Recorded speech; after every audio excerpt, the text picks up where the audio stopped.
영적 순례의 길 12번째 날입니다. 오늘도 영적 순례의 길을 잘 걸어갈 수 있기를 바랍니다. 오늘 말씀에서는 성찬에 대한 말씀이 나옵니다. 성찬. 교회 안에서 성찬하는데 이 성찬하는 것으로 인해서 교회 안에 갈등이, 다툼이, 분열이 생겼습니다. 성찬의 참된 의미는 그 중에 하나가 되는 거예요. 우리가 예수 그리스도의 살을 먹고 또 피를 마심으로 우리가 하나다. 그래서 여러분, 성찬에서 가장 중요한 것은 하나됨입니다. 하나됨. 성도 하나됨이에요. 그러니까 우리가 예수 그리스도의 죽으심과 또 그 부활을 기념하면서 예수님을 기념하기 위해 성찬을 참여하지만 그 성찬은 주님과 나와의 1:1 관계가 아니라 그거 안에서 우리가 한 형제여 자매임을 경험하는 게 성찬이에요. 그래서 성찬의 중요한 의미는 공동체 회복입니다. 그래서 우리가 하나됨을 경험하는 게 성찬이에요. 그런데 오히려 이 성찬을 통해서 고린도 교회 안에 갈등이 생긴 거예요. 그 이유가 무엇입니까? 20절, 21절이에요. 그런즉 너희가 함께 모여서 주의 만찬을 먹을 수 없으니 이는 먹을 때에 각각 자기의 만찬을 먼저 갖다 먹음으로 어떤 사람은 시장하고 어떤 사람은 취함이라. 당시 성찬은요, 공동 식사와 함께 했습니다. 우리는 주일에 성찬식 하면 식사를 안 하고 그냥 간단하게 하지 않습니까? 그런데 예수님께서는 원래 성찬을 언제 알려주셨어요? 6월절 만찬 때, 6월절 만찬 때 식사하는 가운데에 성찬의 의미를 말씀해 주셨단 말이에요. 그래서 초대교회의 성찬은 식사, 공동 식사, 저녁에 식사를 함께 하면서 성찬을 했어요. 근데 공동 식사에 문제가 생긴 거예요. 각자 그 당시에 이렇게 주방이 있습니까? 뭐가 있습니까? 대부분 음식을 가져와요. 그래서 음식을 각자 갖고 와서 그것을 차려놓고 같이 식사를 했습니다. 근데 부유한 성도들 중에 부유한 성도가 있고 가난한 성도가 있잖아요. 부유한 성도는 돈이 많으니까 일을 잘 안 해요. 그러니까 일찍 교회에 오는 거예요. 일찍. 할 일이 없잖아요.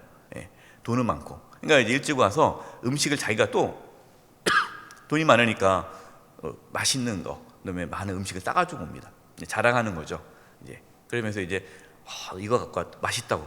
이게 어느 집에서 맛있다고, 사왔다고. 그래서 이렇게 갖다 놓는단 말이에요. 그럼 음식을 쫙 차려놔요.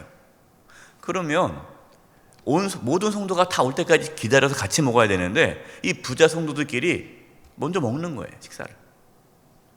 근데 가난한 성도들은 일을 해야 돼요.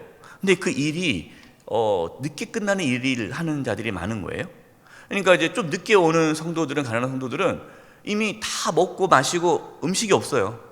그러니까 배고픈데 왔는데 먹을 게 없는 거예요. 또 가난하니까 본인이 음식을 싸우기도 어렵고, 그러니까 이제 민망하고 부끄러운 일을 계속 당하는 거예요. 이것으로 인해서 교회 안에 부자 성도와 가난한 성도가 갈려지게 되고, 가난한 성도는 오히려 더 그 공동체 안에서 소외감을 느끼게 되는 거예요. 바울은 이 부분을 보면서 부자 성도들이 자신만 배부르면 된다라고 생각하는 것에 대해서 무척 화가 나면서 책망을 합니다. 22절이에요. 여러분 22절을 같이 한번 읽어보겠습니다. 시작. 너희가 먹고 마실 집이 없느냐? 너희가 하나님의 교회를 업신 여기고 빈궁한 자들을 부끄럽게 하느냐? 내가 너희에게 무슨 말을 하랴? 너희를 칭찬하랴? 이것으로 칭찬하지 않노라. 먹고 마실 집이 없어가지고 집에서 먹고 이제 배고프면 교회 와가지고 다 음식 먹고 오히려 그것으로 인해서 빈궁한 자들, 가난한 자들을 부끄럽게 하느냐? 어떻게 교회를 업신 여기느냐? 교회 이 공동체를 파괴시키는 일이라는 거예요. 여러분, 교회 안에 공동체를 파괴시키는 일이 있어요. 친한 사람들끼리 이렇게 막 어울리는 거예요. 그러면 잘 못 어울리는 분이 여기 있으면은 같이 와서 근데 어떤 교회는요, 식사할 때 같이 안 해요. 여기서 어떤 식사를 같이 합니다. 그럼 누가 들어와요. 그러면 아우 말이라도 식사했어요. 같이 식사하죠 해야 되잖아요. 딱 쳐다보고 오라 말도 안 해요. 왜? 우리끼리 먹어야 되니까. 여기서 여기끼리 먹고 또 여기서 또 여기끼리 먹어요. 같이 안 먹어요. 여러분, 그것은 교회 공동체를 파괴시키는 거죠. 가장 치사하게 먹는 거 그런 거 아니겠습니까? 그렇잖아요. 뭐 다른 것도 아니고 먹는 거 가지고 얼마나 이게 그렇게 돼요. 그래서 여러분, 혹시 교회에서 지금 우리가 식사를 못 합니다. 식사하면 안 되는데 나중에 교회에서 식사할 때 누가 교회 온다 그럼 어떻게 해야 돼요? 말이라도 일로 오라고 같이 식사하자고 이렇게 해야죠. 또 말로만 하고 또 앉았다고 진짜 안내 그러면 안 되고 같이 식사하고 같이 어울리고 그러는 거예요. 이게 교회죠. 그러면서 바울은 성찬의 참된 의미에 대해서 말씀해 주고 있는 거예요. 너희들이 그냥 모여가지고 각자 음식 싸운 거 먹는 거 그게 성찬의 의미가 아니다. 뭐 너희들이 지금 배고파가지고 뭐 교회 와가지고 음식 자랑하면서 이렇게 뭐 식사하면서 교제 나누기 위해서 성찬하는 게 아니다. 성찬의 의미가 뭐냐 하면서 성찬의 의미를 설명하는 것이 이제 23절에서 26절입니다. 내가 너희에게 전한 것은 주께 받은 것이니 곧 주 예수께서 잡으시던 밤에 떡을 가지사 축사하시고 때에 이르시되 이것은 너희를 위하는 내 몸이니 이것을 행하여 나를 기념하라 하시고 19회 또한 그와 같이 잔을 가지시고 이르시되 이 잔은 내 피로 세운 새 언약이니 이것을 행하여 마실 때마다 나를 기념하라 하셨으니 너희가 이 떡을 먹으며 이 잔을 마실 때마다 주의 죽으심을 그가 오실 때까지 전하는 것이니라. 여러분, 성찬의 의미는요, 예수님을 기념하는 거예요. 예수님의 죽으심을 기억하고 예수님처럼 우리도 살아가기를 다짐하는 거예요.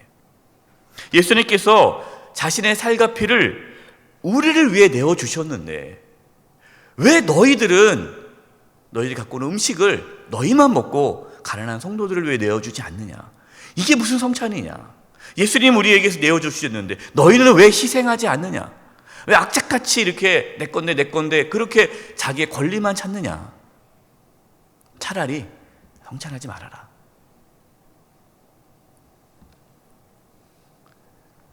여러분, 교회 안에는 다양한 분들이 계십니다. 부유한 자도 있고 가난한 자도 있고요. 세상적으로 많이 배우신 분도 있고 또 못 배우신 분도 계세요. 그러나 모두가 예수님 안에서 한 형제요 자매이기 때문에 교회 안에서는 어떠한 차별과 소외가 있어서는 안 돼요. 난 저 사람하고 안 친한데? 여러분, 그 표현, 그 눈빛, 그 말투는요, 주의 몸된 교회를 찢는 거예요. 갈기갈기 찢어버리는 행위예요. 오히려 연약하고 어려운 성도를 배려하고 돌보는 것이 그 교회 공동체입니다.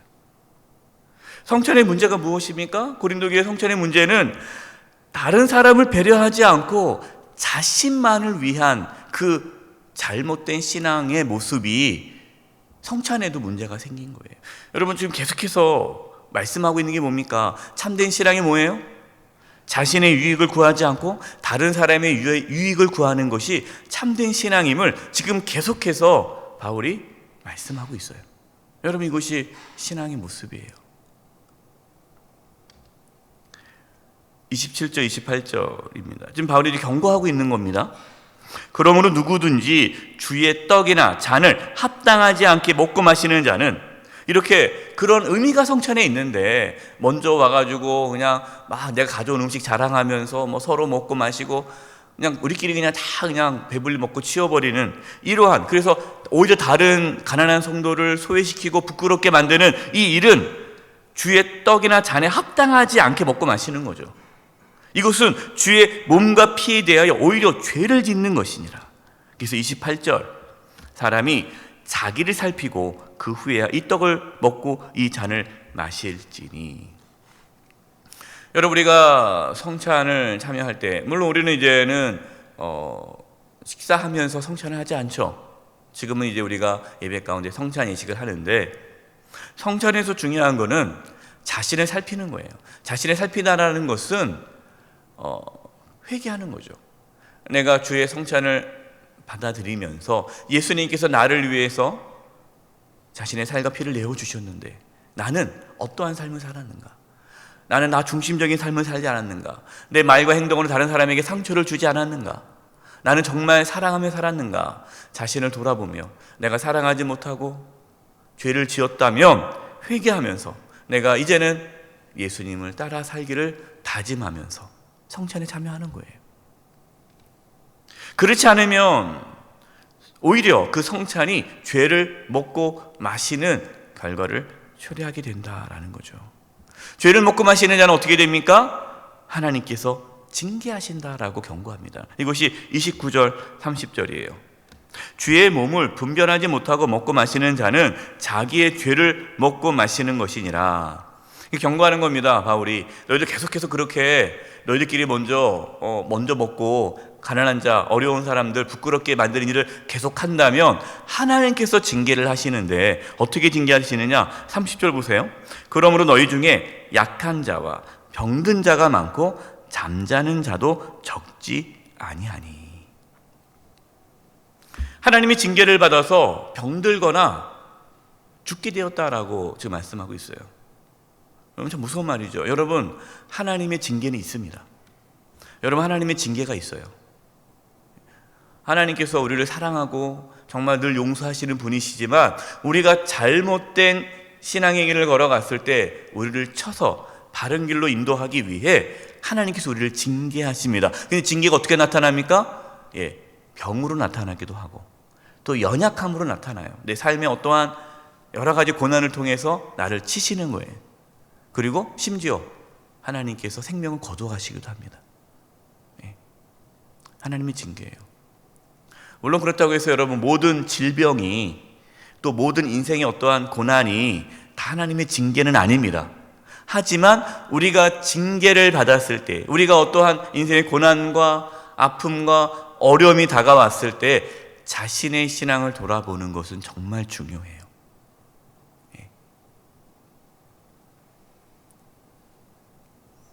우리의 삶에 하나님의 징계가 고난으로 나타날 수도 있습니다. 그렇기 때문에 우리는 항상 자신의 신앙을 살펴보아야 돼요. 33절입니다. 그런즉 내 형제들아 먹으러 모일 때는 서로 뭐하라? 기다리라. 먹지 말고 기다리라.